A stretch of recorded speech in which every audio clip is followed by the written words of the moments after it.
Magandang umaga po sa inyong lahat, mga giliw kong tagapakinig. Ito po muli ang inyong social at political commentator na si Kaboyeng Aguilar. At muling nagbabalik para magbigay sa inyo ng mga komentaryo na inaakala ko na makapagbibigay liwanag sa mga usapin sa ating bayan. At inaakala ko na makapagbibigay liwanag sa mga maiinit na balita at usapin na nagaganap ngayon sa ating bayan. Bago ko po umpisan itong aking broadcast na ito, ay nais ko munang pasalamatan yung mga sumubaybay at nakinig sa akin itong mga nakakaraan kong broadcast. Alam po nyo, hindi ko inakala na magkakaroon ng positive response yung mga tao na nakikinig sa akin. Mantakin nyo, bago ako mag-broadcast dito ngayon mismo, sinilip ko yung Facebook account ko at nakita ko yung isang broadcast ko, ang views o ang nakinig sa akin ay 3,300 yata. Pagkatapos yung sumunod namang broadcast ko, ang nakinig 6,900 people. Pagkatapos yung latest ko, nung nakaraang linggo, yung Friday yata yun, ang nakinig sa akin ay 7,000 naman. So, kahit paano, 1,000 na rin yung nakikinig sa inyong abang lingkod. At salamat po sa inyo na nagtitiwala sa akin at makakaasa kayo na habang nagpapatuloy itong ating komentaryo na ito, ay bibigyan ko kayo ng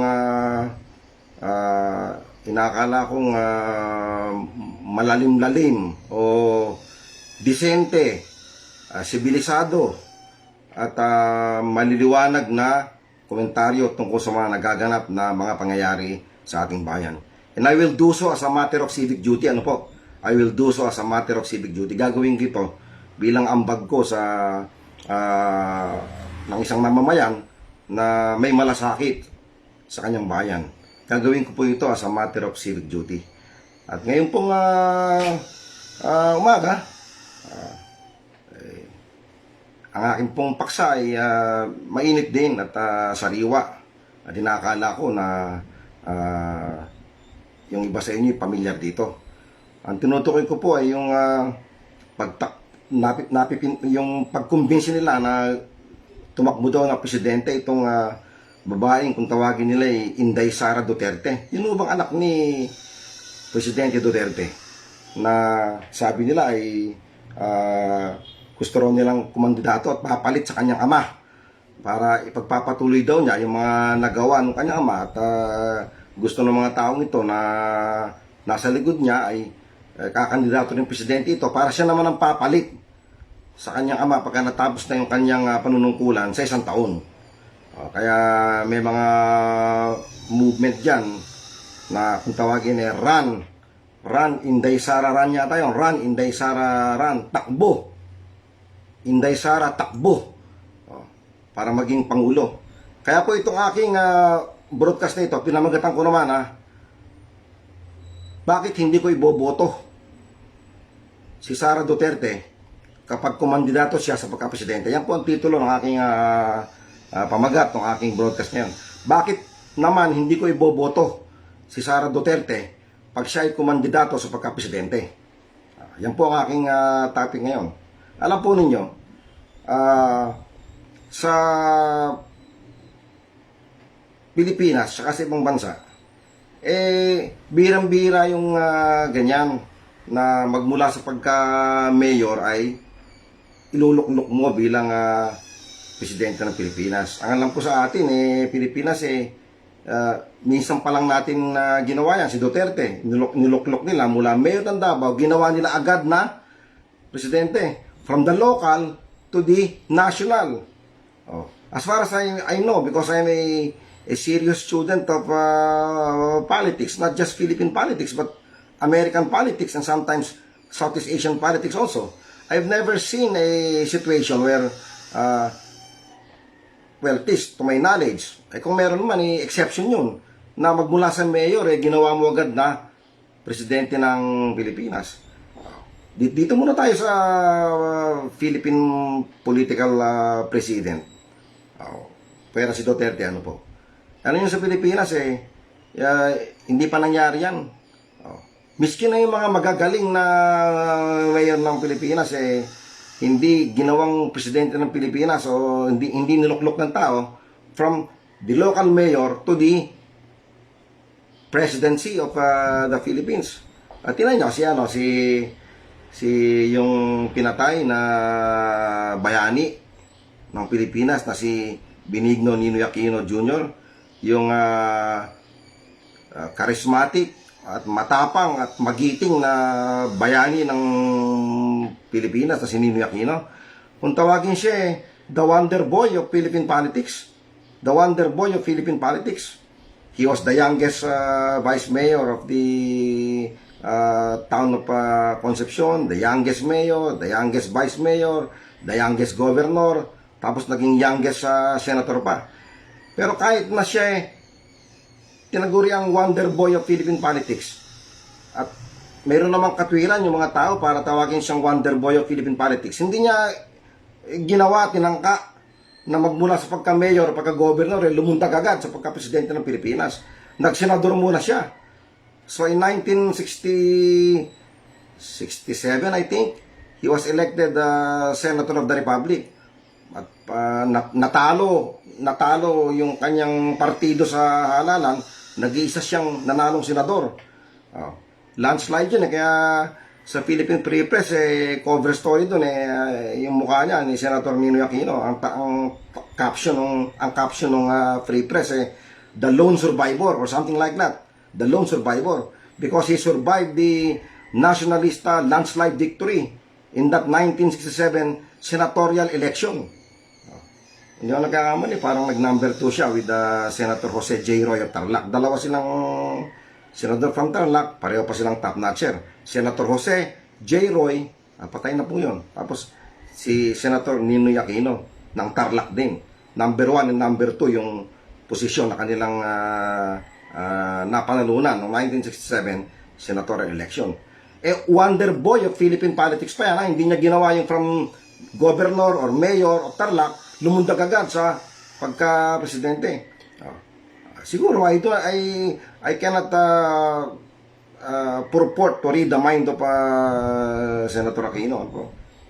I am not into the business of psychoanalyzing the late Senator Benigno Ninoy Aquino, pero kumuha muna siya ng training sa national politics and he became one of the most effective fiscalizer on the national stage. And because of that, people began to talk about an Aquino presidency after a Marcos presidency, because Marcos can no longer run for a second term because under the Constitution, then the President of the Philippines cannot occupy the presidency for more than 2 terms. He is term limited. Kaya pagkatapos ni Marcos, baka si Aquino na. Wonder boy of Philippine politics pa yan. Bakit natin nasabing wonder boy of Philippine politics? Well, not only because he is a good chief executive, meron siyang mindset for national issues and national politics. Bago siya naging mayor, he was a brilliant journalist, and his grasp of national issues is exemplary. He was the roving correspondent of Manila Times, and he was shuttling from one Asian country to another, covering international events. Pati yung revolt ng mga kernel laban sa diktadura ni Sukarno, ando dun siya. Korean War, ando dun siya.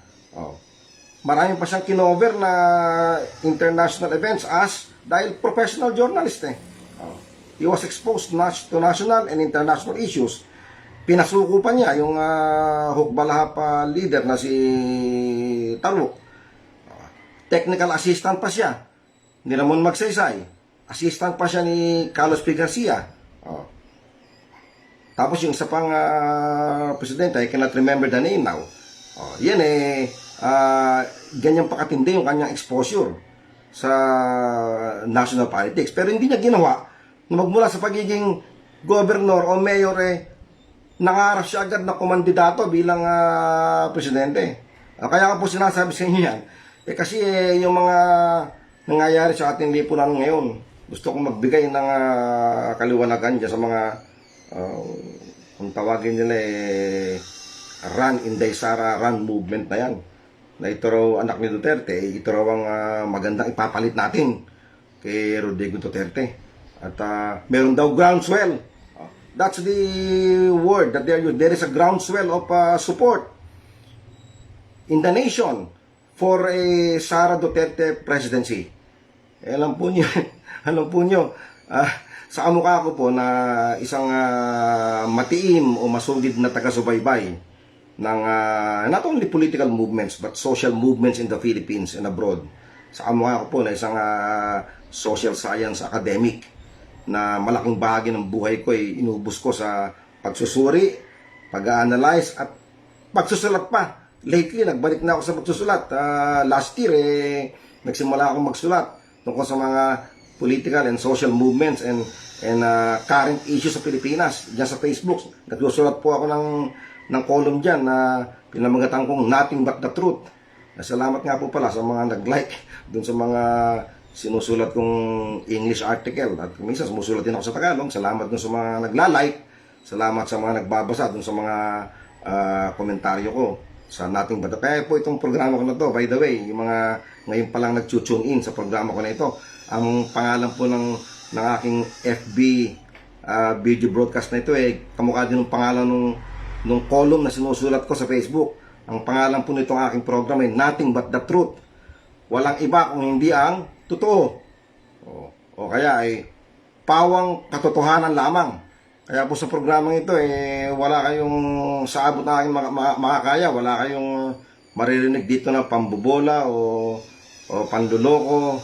At layunin ko na sabihin sa inyo yung totoo according to the best light that God has given. Yan po niya, binigyan tayo ng Panginoon Diyos ng liwanag. Hindi niya tayo ginawang robot, hindi tayo ginawang automaton ng Diyos. Binigyan tayo ng sariling pag-iisip. Pero alam po niyo, kahit na meron tayong sariling pag-iisip, yung pag-iisip naman natin na yan naapektuhan din yan ng external forces, di ba?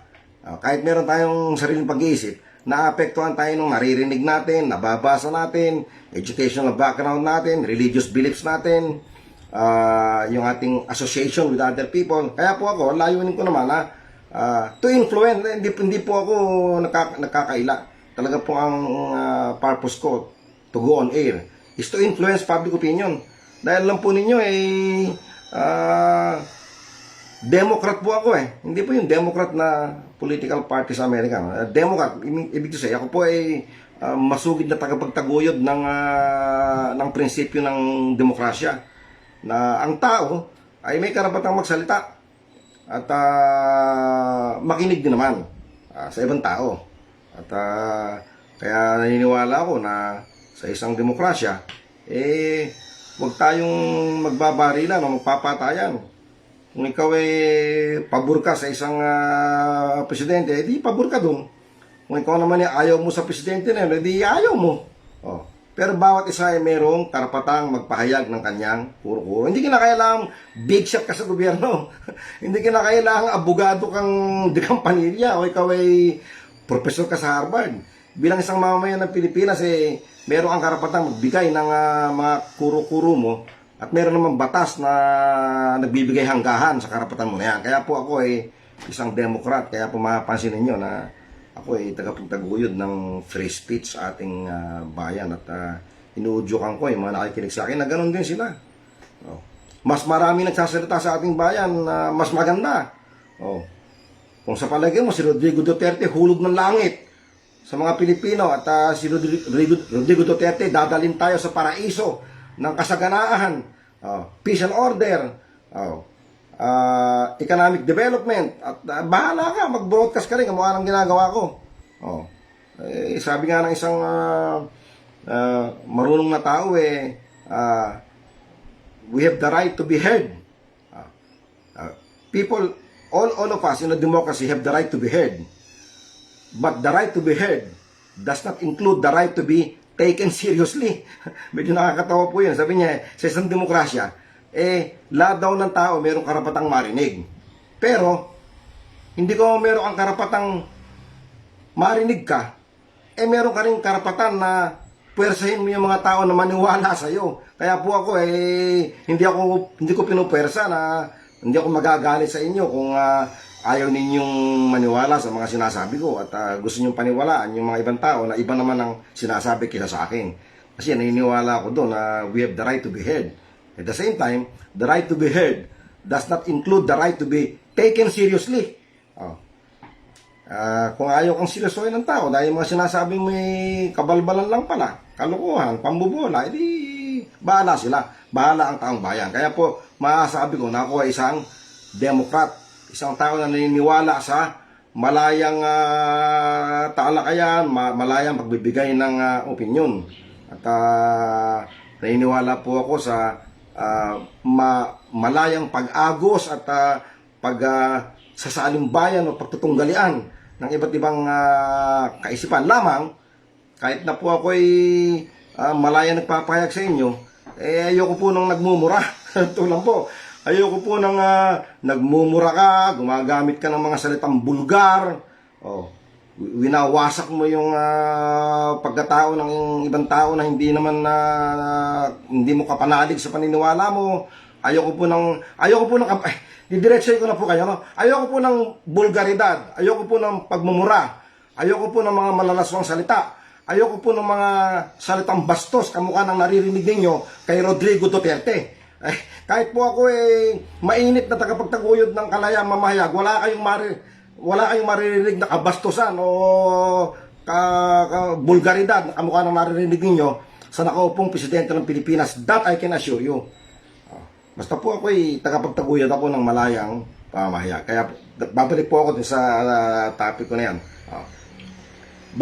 Bakit hindi ko ibobotong presidente si Sara Duterte kung sakasakali mang kakandidato siya? Unang-una po number one, hindi po ako naniniwala sa mga groundswell na ganyan Yung sinasabi nilang nag-motorcade yata sa bandang norte. Pagkatapos may mga nagsusulputan pang mga motorcade. May mga kumakalat pang kalendaryo na inuudyokan daw nila. Matindi raw ang kanilang pagnanasa na si Sara Duterte kumandidato. Parang kulang na lang sabihin na pinipilit nila, pinipressure nila si Sara Duterte na maging presidente. Na pinapamukha sa atin na itong taong ito na naman ang pag-asa ng Pilipinas, kamukha doon ng kanyang ama. Ito ang pag-asa ng Pilipinas. At ang sinasabi nila alang-alang ka sa bayan, Sara Duterte, lumabang ka na bilang presidente. Ikaw ang isinisigaw ng ating kapanahunan. Yung uri ng liderato mo, ang kailangan natin bayan ngayon, tumakbo ka. Yan ang gusto nilang sabihin. Meron daw groundswell sa buong Pilipinas. Alam po ninyo sinong niloloko nila? Ewan ko, sinong niloloko nila, pero kung hindi nila ako maluloko, bakit po? Veterano po akong tagapagmasid ng social and political movements in the Philippines. Ako po masugid na taga-subaybay ng kasaysayan, hindi lamang sa politika, kundi yung mga social movements o yung mga kilusang panlipunan. Yung mga groundswell na ganyan, hindi po ako naniniwala dyan. Bakit? Ano po ba sabihin ng groundswell? Yung groundswell parang ibig sabihin para bang bukal. Para po bang bukal sa lupa na pumupusit-sit. Groundswell, yung bukal ng tubig sa lupa na bumabanong. At dahil doon merong matinding puwersa na nanggagaling sa lupa na ang ibig sabihin ay merong matinding puwersa na nagsasabing tumakbo ka, Sara Duterte, at kami na ngayon. Yung daw mga taong na yun na Inday Sara for President movement yata yun, kung anong tawag nila doon. Sila daw kinakatawan daw nila yung nakararami. Meron daw maraming tao daw ang nagtutulak kay Duterte, Sara Duterte na kumandidato, kaya tumakbo daw sana siya, nakikiusap sila. Ganyan-ganyan din. Sabi naman, yun namang Sara Duterte, hele-hele, bago kere naman, pa hindi ka. Ako wala akong plano dyan. Ako sa kung tatakbo manika ako, hindi ngayon 2022, 10 taon pa, mula ngayon, 2032. Yun ang sabi nung Sara Duterte. Ako kay para bang gusto niyang ipahiwatig na wala siyang kahilig-hilig sa kapangyarihan, wala siyang hilig niya sa national politics, at hindi siya ang nasa likod niyan. Alam po niyo kaming mga medyo veterano na sa pagmamasid ng mga social and political movements. Yung mga groundswell po na ganyan, na groundswell of support for the candidacy of anybody. Karamihan po dyan, ano yan, self-generated by the politicians who are aspiring for public office. Ako po, ang duda ko dyan, mismong si Sara Duterte ang nasa likod niyan ng mga pagkapalagay na merong mga tao na gustong-gusto siyang kumandato. Alam po niyo sa Philippine politics baka halos wala, bihira o halos wala yung mga tinatawag na draft so and so for president, draft so and so for this coming election. Yung mga draft na yun, sila rin yan. Bago po nasabi yan, sa Amerika man na pa, maaaring totoo yun, yung halimbawa draft governor so and so for president. Kaya sa Amerika, buhay yung mga political party. Yung mga political parties doon organized. Alam ko po yan, dahil nagtira ako ng ilang taon sa Amerika I was able to observe the politics of America, and I was able to immerse myself with several books on American politics. Democratic politics, Republican politics, miskin yung politika pa ng mga hindi mainstream political parties. Sa Amerika, meron talagang political parties. Meron akong pinupuntang isang lugar doon kasi yung University of Berkeley sa Amerika medyo malapit-lapit yun. So tinirang ko sa Amerika sumasakay na ako ng train, punta ako ng University of Berkeley. Tapos sa tapat kasi ng University of Berkeley, marami ng mga second-hand books. Natuloy ang second-hand books, pero hindi po talaga luma. Ang laki ng, kung mahilig ka magbasa ng libro, punta ka lang dun sa Berkeley Street, na yun, Telegraph Street, sa tapat ng University of Berkeley, katabi nun, makakabili ka ng mga libro. Kaya po naobserbahan ko yung American politics. Meron talaga doon na draft this guy for president movement. Bakit? Organized political parties dun mga tao sa Amerika nanunumpa ka pa lang para maging US citizen nakaabang na agad yung mga major political party, Democrat at Republican. Gusto nila mag-register ka as Republican o kaya mag-register ka as Democrat. Merong mga chapters, merong Young Republicans, University of Berkeley, merong Young Democrats. Mga bata pa lang yung mga Amerikano, yung mga mahihilig sa politika sumasali na sila sa mga chapter, university campus chapters ng major parties.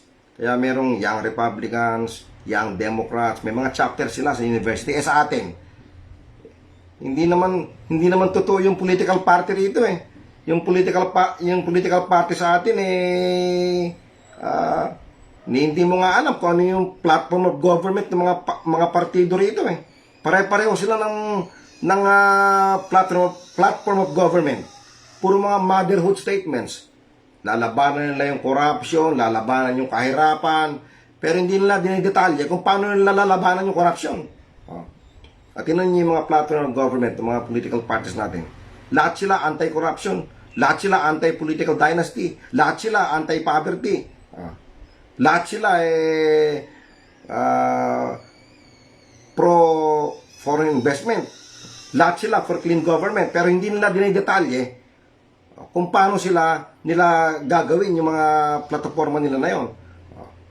Alam po niyo dito nga sa probinsya ko yung mga mayor dito, yung mga governor, hindi ko alam kung ano yung mga partido nila kung anong political party nila, tsaka hindi ko alam kung nasaan ang headquarters nila, at hindi ko alam kung ilang Pilipino ang member ng political party. Hindi ko alam kung ilang Pilipino ang card-carrying member of political party. Sa atin naman yung mga gustong kumandidato, basta mayamang tao. malakas doon sa mga big boss ng political party sa itaas. Kukuha lang ng appointment sa itaas yan. Siya na yung kandidato sa pagka-mayor. Siya na yung kandidato sa pagka-governor. Siya na yung kandidato sa pagka-konsyal. Wala naman tayong mga sistema ng primaries.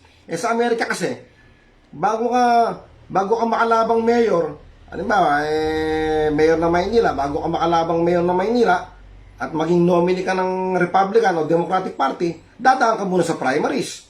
Ano po yung primaries? Para masabi mo na talagang mayroon ng groundswell. Para malaman mo, mapatunayan mo na mayroon ng dumadagundong na tinig na nagsasabing lumabang kang mayor, lumabang kang governor, lumabang kang presidente. Para masabi na talagang mayroon ng dumadagundong na demand para kumandidato ka, kailangan manalo ka muna sa primaries. Ano po yung primaries? Yung primaries na yun, yung mga registered voter ng partido mo ang boboto para maging nominee ka ng political party. Tsaka ka pala makakapagkandidato bilang mayor, bilang governor, bilang presidente. Sa atin wala walang ganun.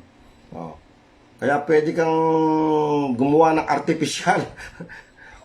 artificial o balat kayong groundswell na kunyari merong yung mga tao desperadong itula ka para maging presidente. Kaya po yung mga Inday Sara Rana, hindi po ako naniniwala dyan. At kung meron nakikinig sa akin, huwag din kayong naniniwala sa mga kanya dahil alam ko po, makinig po kayo sa akin dahil meron akong kakayahan na magpaliwanag tungkol dyan. Unang-una wala namang political parties dito. Anong groundswell? Sino yung mga tao na yan? Saan kumukuha ng pondo yan para mag-motorcade? Nag-aabono ba yung mga yan? At ng panggasolina, ng public relations expenses, kung ano pa, mga tarpaulin, mga propaganda. Sino nagpopondo niyan?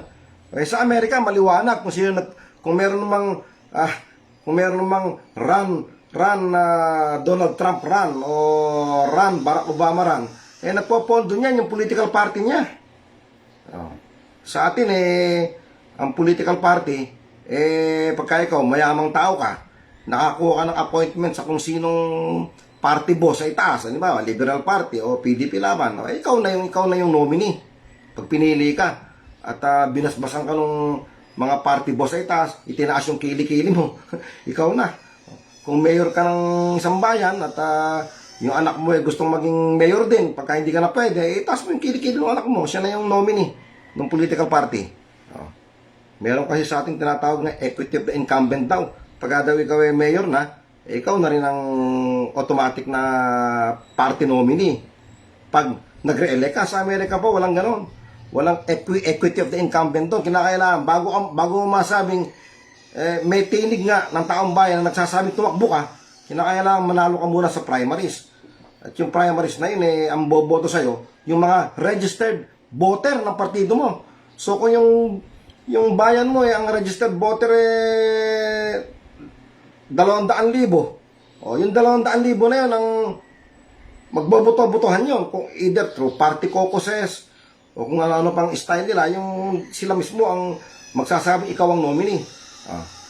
Ayun, pwede mo nang sabihin na ito tinig ng taong bayan to. Dumaan ako sa primary elections, ako nanalo, tinalo ko yung 3 kalaban ko, kaya ako ang tinig ng partido ko, kung tinig ng partido ko, sila nagsasabi na kumandato ako. Yung Inday Sara Rana yan, Inday Sara Rana yan, wala pong ganyan yan. Kaya yun parang masabi ko na yan isang peke, isang huwad na political movement yan. Lalo pa nga na because of the oligarchic nature of Philippine politics.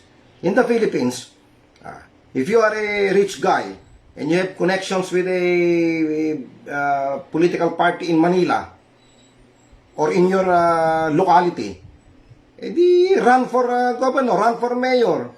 Tapos paikutan mo yung sarili mo ng mga party, ng mga mayayamang tao. O yung mga nakapaligid na yun, ng mayayamang tao, vested interest, yun na yung partido mo. Kayo na mag-usap kung paano kayo, ikaw, bilang isang kandidato, kung gusto mo lumabang mayor, maghanap ka ng pera mo. Maghanap ka rin ng mga mayayaman na susuporta sa'yo. Mga kamag-anak mo. Magbenta ka ng lupa mo. O kung marami ka namang ninakaw sa gobyerno kasi nakaupo ka bilang opisyal, yung mga ninakaw mo na yun, isuka mo. Dahil magre-re-elect ka, isusuka mo yung ninakaw mo sa gobyerno at ipanlalaban mo din para ma-re-elect ka. Yan po ang nature ng Philippine politics. Yan po yung run, Inday Sara run. Yan po ang dela kung bakit hindi ako naniniwala sa mga ganyan kalukuhan. Kalukuhan lang sa akin yung mga tinig-tinig ng bayan na yan. Nagsasabing kumandidato si Inday Sara Duterte. Pangalawa, nabanggit ko kanina, si Sara Duterte wala namang experience sa national politics Wala siyang experience sa national politics. Bakit? Ang pinanggalingan niya local politics o local governance. Malaki po ang pagkakaiba nung gusto ng mga alipores niya na maging presidente siya. Luklok siya sa Malacanang, national governance. Doon sa pinanggalingan niya, local governance. Malaki po ang kaiba nun. Magkaiba ng duties yun at magkaiba pa ng exposure yon sa social issues. Magkaiba ng leadership qualification yung national, magkaiba din sa local.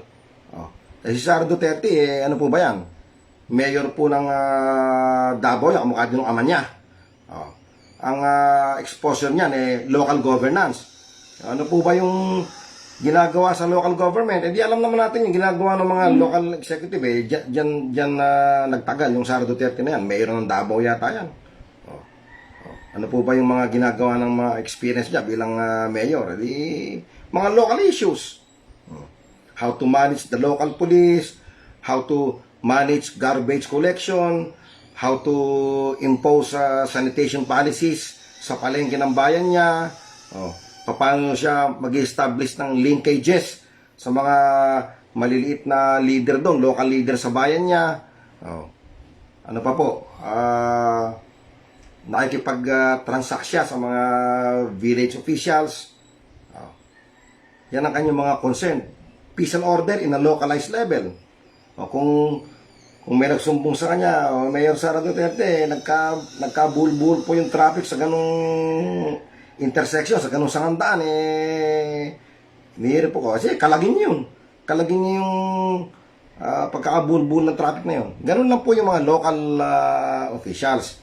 Wala silang exposure sa national politics. Kaya itong mga tao na ito, na nagsasabing si Sara Duterte raw ay ang pinakakwalipikado, may magunos dili kayo, baka hindi nyo alam yung nature and anatomy of local politics tsaka national politics. Ang tinatarget ninyo national presidency. Ang national presidency po ay dalawang bagay po yan, ano? Pag sinabing national presidency o presidente, dalawang bagay po yan. There is the president and there is the presidency. Magkaiba po yun. The president is one person. For example, President Duterte, he is one person and he occupies the office of the president. He is President Duterte, the person. Iba naman yung presidency. The presidency is not a person. It is a collection of agencies, bureaus, and departments that are under his power structure. Yun ang national, yun ang presidency. Isang malaking burokrasya yun na tangan-tangan ng isang tao. Kaya pag tinignan niyo yung ating constitution tsaka yung ating mga administrative code, makikita niyo yung power ng presidente, ibang-iba sa power na hawak-hawak ni Sara Duterte. Si Sara Duterte po ay walang karanasan sa paghawak ng pambansang opisina. Mayor yan, galing niya sa local level. Iba yung power ng presidente. Tingnan niyo yung constitution. You don't have to be a lawyer to understand the powers of the presidency. Bumili kayo ng constitution sa National Bookstore. Baka 100 piso lang, makakabili na kayo ng constitution sa kahit saan bookstore dyan. Ando, nakadetalya dun yung power ng presidente. He is the commander-in-chief of all the armed forces of the Philippines. He commands hundreds of thousands of members of the armed forces, Army, Navy, Air Force. He has the power to deploy all these armed forces anywhere he wants in order to counter any threat to national security coming from domestic or outside forces. He has the power to appoint generals. Siyempre, subject to commission appointment, pero he has the power to appoint. No. Nakalagay sa Constitution natin, you don't have to be a lawyer. You only need to be a concerned citizen to be able to understand this thing. Even a first year, second year political science student at UST or UP can understand the powers of the presidency if he will only devote some time to understand it. Nakalagay doon, sa ating Constitution, nakalagay doon, executive power is vested in the President of the Philippines. Executive power is vested in the President of the Philippines. Yun daw kapangyarihan ng ehekutibo. Mag-execute, magsakatuparan ng mga batas na yan ay nakalagak yan sa opisina ng Presidente. Executive power is vested in the office of the President of the Philippines. That's number one. Number two, yung executive power na yan, kasama na yan. It includes the power to appoint. Executive power includes the power to appoint. Appoint what? Appoint heads of bureaus, departments, agencies. Kaya po napakatindi at napakasela ng power ng Presidente. Malayong-malayo yan sa kapangyarihang hawak ni Sara Duterte. Malayong-malayo yan sa karanasan niya bilang mayor ng Davao. Ano pa? Ang sabi ng nandoon the President exercises control and supervision. Meron siyang general supervision over local governments. Mayors, governors. Meron siyang power, general supervision over local government. How? Through the DILG, Department of Interior and Local Government. Yung DILG na isang cabinet, so magitan nun ay meron siyang general supervision sa mga mayor na yan. Yan ang power ng Presidente. Kahit na merong local autonomy na umiiraw ngayon sa local government, yet merong power ang Presidente na mag-supervise niyan. The President through the DILG can suspend a sitting mayor. Kung merong siyang nakakitang dahilan, pwede niyang suspendin yung mayor o governor mula sa kanyang opisina. At yung power naman na taglay-taglay ng DILG na yon, binigay sa kanya yun ng Presidente. Kasi the DILG cabinet member is an alter ego of the President. Ano ba yung sabihin ng alter ego? Pagka nag-exercise ng power yung DILG sa local government, parang yung Presidente na rin ang mismong nag-exercise ng power na yan dahil yung DILG, appointee lang yan ng Presidente, alter ego lang yan ng Presidente. Ano pa po? Yung Presidente ng Pilipinas, siya ang may control, siya ang formulator ng foreign policy natin, patakaran panlabas. Pakikisalamuha, ando na lahat yun, no? Pakikisalamuha sa ibang gobyerno, sa usapin ng kalakalan, usapin ng diplomasya, usapin ng international relations. Yan po ang power ng Presidente. Kaya sabihin nilang si Sara Duterte na pinaka-qualified. I disagree. How can he be qualified when he came from the local government?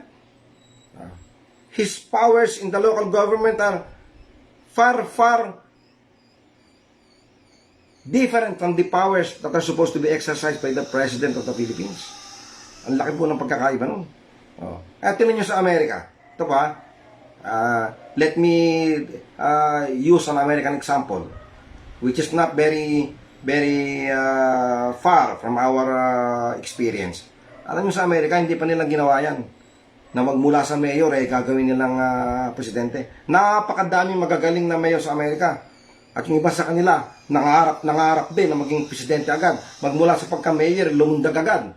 sa pagka-presidente pero hindi sila kinagat ng mga partido nila. Hindi sila nanalo sa primaries. Ayaw ng tao ng gano'n na magmula sa pagka-mayor, doon ka agad sa presidente. Ang dami nang sumubok niyan. Kung gusto niyo ng mga pangalan, bibigyan ko kayo. Yung nakarang halalan lang, doon tayo sa pinaka-recent. Yung nakarang halalan, si Michael Bloomberg. Gusto niya, mula pagka-mayor, presidente agad ng Amerika. Taglabo-labo sila sa primaries nila Donald Trump. Sila yung Democratic Party. He ran for nung una, gusto niya, pero naman ako, nag-independent na lang siya. Kasi alam niya na hindi niya makukuha yung nomination ng Democratic Party. Tinangka niya. Hinayawan siya nung primary voters. Yung mayor ng San Antonio, Texas, lumaban din, gusto rin na maging nominee agad sa pagka-presidente, lulundag mula mayor ng San Antonio, presidente agad. Hindi siya pinili ng tao. Ang pinili ng tao si Joe Biden. Kaya si Joe Biden may exposure sa national politics. Matagal na panahong senador ng Amerika, vice president pa. Yung kanyang opisina pang national. Sino pa yung mga dito muna tayo sa nagdaang halalan na sariwa sa ating isip. Yung mga sa Democrat, yung mga nagtangka na maging presidente, magmula mayor, presidente agad. Yung mayor ng San Antonio, Texas, si Bloomberg, nung una, gusto rin yan. Sino pa? Yung akala ko nung una, mananalo yun. Yung Pete Buttigieg. Nakakabulol po yung pangalan. Pete Buttigieg, mayor ng Indiana. Magmula sa pagka-mayor ng Indiana, presidente agad, hindi rin kinagat ng mga Amerikano. Ayaw din ng mga Amerikano ng gano'n. Sa Republican Party, marami rin gumawa niyan. Magagaling na mayor yan, ha? At yung syudad nila, di hamak na mas mayaman, tsaka mas mahirap i-govern kaysa sa Davao. Yung mga pangalan dyan na nangarap na mayor, from mayor to president, hindi rin kinagat na Amerikano yan. Ayaw nila ng ganyan dahil alam nila na kulang sa karanasan yung mga ganyan. Si Rudy Giuliani sa Republican Party, mayor ng New York, lulundag agad sa pagka-presidente, talo sa primaries. Si Bill de Blasio ng New York, ganun din. Gusto niya lumundag agad from mayor, presidente agad ng Amerika, hindi rin kinagat ng Amerika. If you want an example that goes a little farther back, mga 2 decades ago, mayor ng Cincinnati, Ohio, Dennis Kucinich. Gusto rin nun maging presidente agad. From mayor of Cincinnati, Ohio yata yun. Lumabang presidente ng Amerika sa primaries, talo. Ayaw ng mga Amerikano yung ganun. Ayaw ng Amerikano yung style ng kamukha kaya Sara Duterte na mayor ng Davao, gagawin mo agad presidente. Dahil magkaiba naman ang larangan, mundo na ginagalawan ng dalawa na yan. Kung gusto mo ng isang tao na may experience sa pagkapatakbo ng buong bansang Pilipinas, huwag kang timano yung mayor. Yan po ang gusto kong sabihin sa inyo. Tingnan si Duterte. Ayan siya na kayo. Napunta na naman sa kanya. Itong usapan, hindi kasi pwedeng hindi siya banggitin dito. Ito si Duterte. Mayor ng Davao. Ginawa ng mga Pilipinong presidente. Anong klaseng presidente? Nako. Kung di ako nagkakamali, hindi pa naman tayo ganun katanda po. Kung di ako nagkakamali, nung unang maupong presidente yan, parang 1 or 2 days after, 1 or 2 days or 3 days even. Kakapanumpa pa lang niya bilang presidente ng Pilipinas 1 or 2 or 3 days. Nagdaos na agad ng press conference. At gusto niyang palitawin na yung Pilipinas, papatakbuhin niyang parang Davao, parang mayor. At ando doon, kinakausap niya ng face-to-face yung kung sino-sinong tao na may kanya-kanyang concern. Ano ang problema mo? Ganito po. Ikaw, ano naman? Ikaw, ganito. Parang pulong-pulong. Pinupulong-pulong niya yung mga tao na yon at siya daw rekta raw siya sa tao. Papatakbuhin daw niya yung pamahalaan na parang gano'n, na rekta sa kanya. Ay, hindi po pwede yun.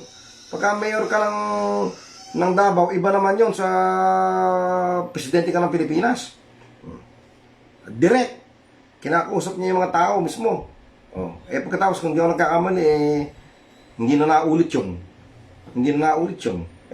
Bakit po? Kalokohan yun Presidente ka ng may 100 milyong Pilipino, kakausapin mo ng rekta yung mga conscience ng mga tao na yan. Ba't di mo gamitin yung makinarya ng gobyerno, yung institusyon? Alam po nyo, yung Tsar, bali pinakahari yun Tsar, yung Tsar ng Russia noong araw, yung Russian Empire po, napakalaki niyan. Russia nga mismo, malaki, yung Russian Empire noong araw Tinatanong siya how are you able to run a big empire like Russia? Sa Tagalog, paano mo ka Tsar Nicolas, paano mo pinapatakbo yung Russian Empire? Yan laki-laki niyan, nag-iisa ka lang. Alam mo, sabi ni Tsar Nicolas, I do not run Russia, 10,000 clerks do. I do not run Russia, 10,000 clerks do. Hindi kanya ako nagpapatakbo ng Russia, kundi yung 10,000 bureaucrats, 10,000 opisyal ng gobyerno, yan ang nagpapatakbo ng Russia. Kaya yung style ni Duterte na sino ba natatawa na lang ako yung mga style ni Duterte na kalaban daw siya ng graft and corruption. Sino ba kayo mga negosyante, ituro nyo sa akin kung sino yung nangongotong sa inyo at nangingikil sa inyo, iharap nyo sa akin, sasampalin ko. Sasampalin ko sa harap nyo, yung nagnanakaw sa gobyerno. Ganyan ako. Hindi po pwede yung mga ganun. Yun po maganda lang pakinggan yun sa yung mga taong mahihina ulo, naniniwala doon. Gano'ng karaming sasampalin mo? Sige nga po. Ang dami-daming nagnanakaw sa gobyerno, ang dami-daming mayor, ang dami-daming governor, ang dami-daming congressman nangingi ng lagay. Masasampal mo ba lahat yan? At pagka sinampal mo dahil nagnanakaw, ano ngayon? Ano ngayon? Babagsak sa korte yan. You will have to use the institutions of the state to be able to govern. Kung yung lipunan mo na yan bulok, kamukha nung kabulukan ng ating lipunan, bulok ang ating ko, alam naman natin yan. Huwag na po tayo magmaang-maangan. May pagkabulok yung ating korte, may pagkabulok yung ating gobyerno, may pagkabulok yung ating mga departamento, palakasan, lagayan, arigluan, kalabitan. Hindi yung Philippine National Police. Minsan nasabi ko yung Philippine National Police nakapagkomentaryo kasi magpapasko pa naman, merong isang siraulong pulis na namaril na mag-ina. Ay hindik-hindik yung eksena na yun. Isang pulis na bugok o bad egg, binaril yung mag-ina. Nagpapalahaw sa nagmamakawa yung mag-ina, pinagbabaril. Sabi ko kasi Philippine National Police ka ako hindi naman na-reforma ni Duterte yan Kung gaano kabulok yan bago siya naupo, ganun pa rin ngayon yung Philippine National Police. Hindi ko nilalahat, pero tinatanong ko kayo, magsabi kayo ng krimen sa katalogo, sa listahan ng krimen na hindi nagawa ng mga PNP na yan, nandiyan na lahat. Sabi ko palagay ko yung Philippine National Police kung hindi man pinakabulok sa Southeast Asia, baka isa sa pinakabulok yung Philippine National Police na yan. Kaya hindi ako nagtaka kung bakit buwan-buwan na lang. Minsan di pa inaabot ng ban. May mga sumusupot na iskandalo involving the PNP. Pagnanakaw, pangungutong, pangingikil, abuse of power, kung ano-ano pa. Lahat na yata ng krimen nagawa ng mga ibang kasapi niya sa Philippine National. Bakit? Hindi gumagana yung makinarya hindi gumagana yung law enforcement institution. Yung style ni Duterte na parang style mayor, kung style mayor man yun pagka kami gumagawa ng kalokohan, nangingikaw sa inyo sa Bureau of Customs, iharap na, sasampalin ko. Yan po mga drama lang yan. Yan po that is not the way to govern the nation on a national scale. Kung gusto po ninyo ng example na mas matanda, bibigyan ko rin po kayo. Alam niyo sa Bible, Yung mga nagbabasa sa Biblia yan. Alam po nyo sa Bible si Moses, yung propeta ng Israel. Hinirang siya ng Panginoon para patakbuhin niya yung Israel. Sabi ng mga Bible scholar nasa mga less than hindi ko malala kung 700,000 o less than 7 million yung mga Hudyo na nasa ilalim ng pangasiwa ni Moses. Nung una, ang style ng kanyang governance para siyang si Duterte nung kauupo. Isa-isang kinakausap, rekta sa kanya. Parang sa kanya nagmumula lahat ng mandato. Nung una kinakaharap ni Moses yung mga Israelita na may mga problema sa tribo ng Israel. Nauubos yung panahon niya, kakausap. Yung kanyang biyanan. Sa Old Testament po ito, yung kanyang biyanan na si Jethro. Sabi sa kanya ni Jethro, Moses, halika rito. Hindi ganyan ang pagpapatakbo ng isang lipunan. Yung ginagawa mo na yan, mauubos ang panahon mo dyan. Hindi mo kayang patakbuhin ng Israel ng ikaw mismo ang kakausapin ng bawat tao. Mauubos ang panahon mo dyan. Sabi niya, ganito gawin mo, tuturuan kita.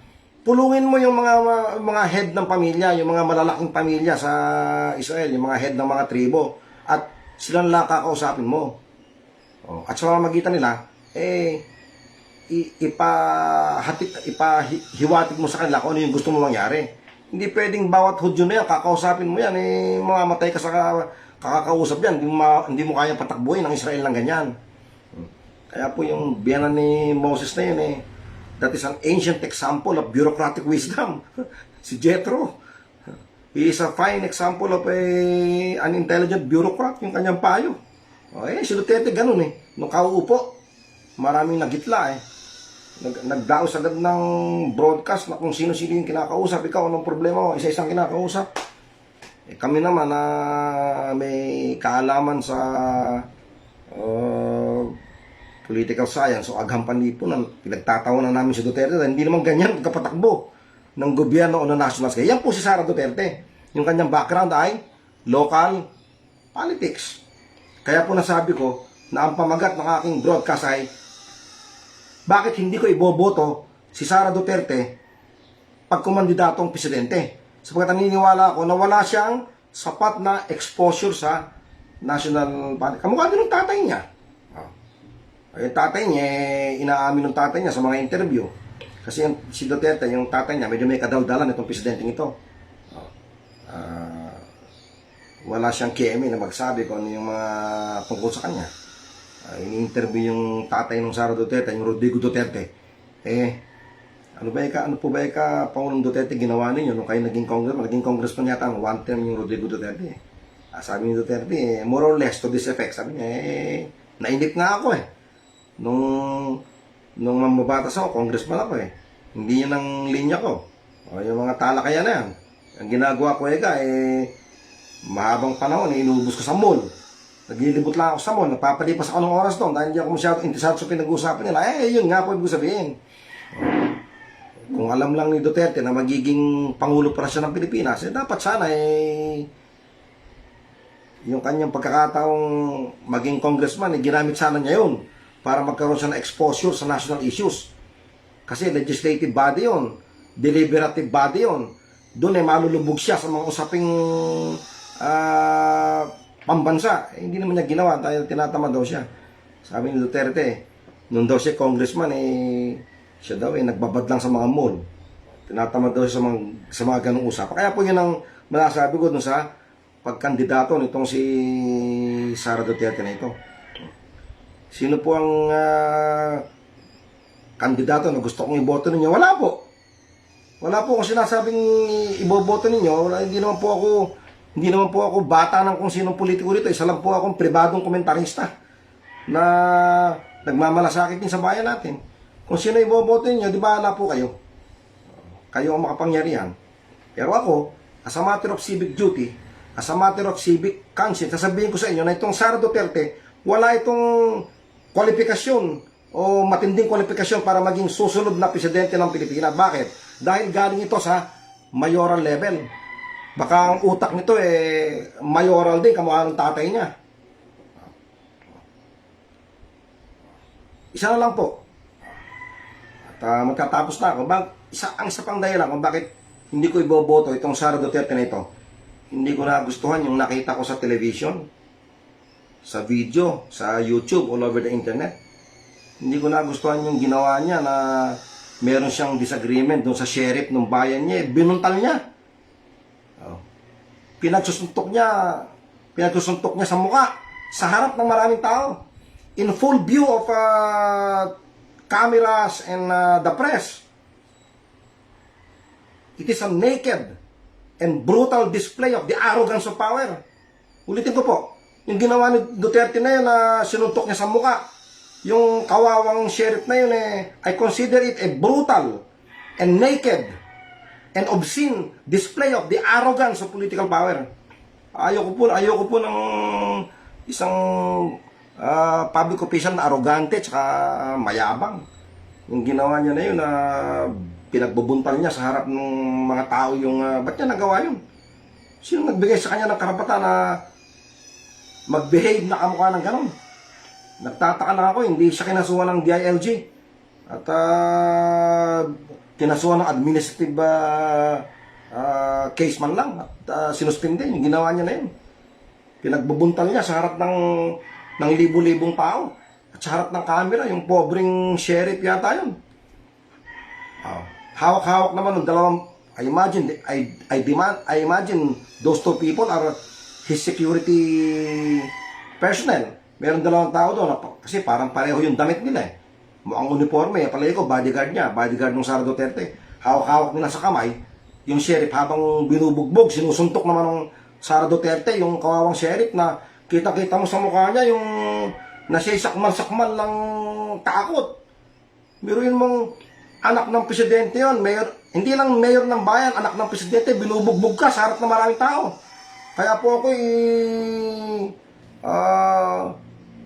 ako po'y sinagilahan ng matinding takot. Sabi ko, nakakatakot maging presidente ito. If only for that video, hindi ko iboboto yung Sara Duterte na yan. Yan po ako magwawakas sa kwento na yan. Yan po ang dela kung bakit hindi ko pwedeng iboto yung Sara Duterte na yan. At in the exercise of my God-given constitutional right, I say to you right here and now, I will not vote for Sara Duterte. Bakit? At dito po ako magtatapos. Alam po nyo may kasabihan sa English. If you want to know the character of a person, give him or her power. If you want the character of a person, give him or her power. Kung gusto mo raw malaman yung character na isang tao, subukan mong bigyan siya ng kapangyarihan. Kung ano ang gagawin niya sa kapangyarihan na yan, kung paano niya dalhin yung kapangyarihan na yan, yan ang magsasabi sa iyo kung anong uring tao yan. At hindi ko po nagustuhan yung nakita ko na pinagbubuntal niya sa harap ng maraming tao yung sheriff na yun. Sabi ko nakakatakot pagkalooban ng kapangyarihan itong babae na ito. At yun po tumimo sa aking isipan. At nasabi ko sa sarili ko, this lady is not for me. The moment I saw that video na sinusuntok niya yung sheriff na yun, sabi ko, this lady just lost my vote.